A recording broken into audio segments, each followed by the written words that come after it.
Welcome to your favorite channel. David Pro. We hope that we can spend a great time together evaluating the best films of the year. Let's start now.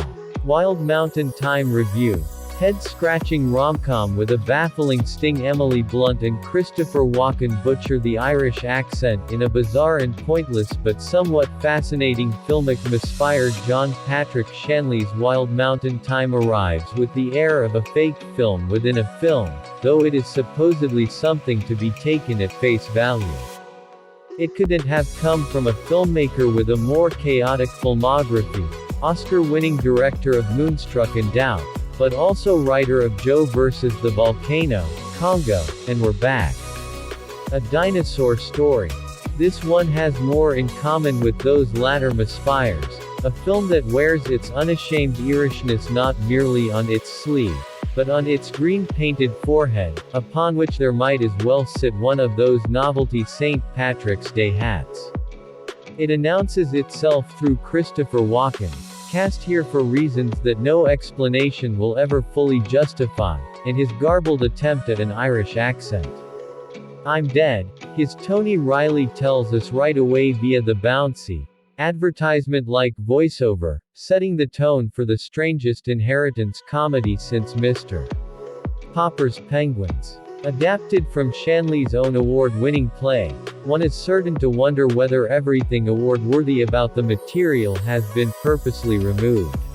Will Tony leave the farm to his dopey but not exactly unlikable son, Anthony, played by actual Irishman Jamie Dornan? It seems inevitable, yet the movie spends an hour debating it anyway.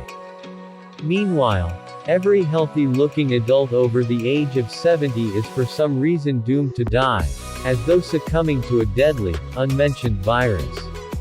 Of more pressing concern is Anthony's beautiful, no-nonsense neighbor, Rosemary, a pipe-smoking loner inhabited for some reason by Emily Blunt, seemingly far too good for this, until she opens her mouth. Who has loved him since childhood. It's not so much will they won't they as, what the hell they. Problem is, the movie does a poor job of explaining why these two aren't together when they clearly long to be, and there are absolutely zero obstacles in their way. In fact, it's never clear why anything is happening in Wild Mountain Thyme, as though every second scene was cut. When some semblance of explanation about the romance finally does come via a late stage twist, it's the sort to make M. Night Shyamalan's lesser finales look like strokes of genius. That is to assume it even counts as a twist, since it bears no relation to the story we've been told, or reality itself, as unfounded as the 1950s-like world that smothers this ostensibly modern-day piece. Thing is, it's all actually rather watchable. No performance could be deemed good, but the film emanates a strange liveliness that means it's never quite boring, never quite uninteresting. There are too many questionable decisions on display for that.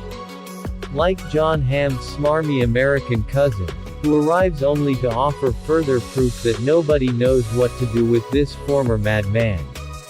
He's meant to be a complication, but the film can't quite commit. It's just one of countless perplexing decisions made across 102 very baffling minutes. Yet watched with friends, washed down with a few pints of Guinness, you might very well add another star to the rating. Assuming you're not Irish. Do not forget to subscribe to the channel and activate the bell to receive all new things. May you be 1,000 good. Our appointment is in another new evaluation. Soon. Wait for us, we will not be absent from you for long. Do not forget that we love you.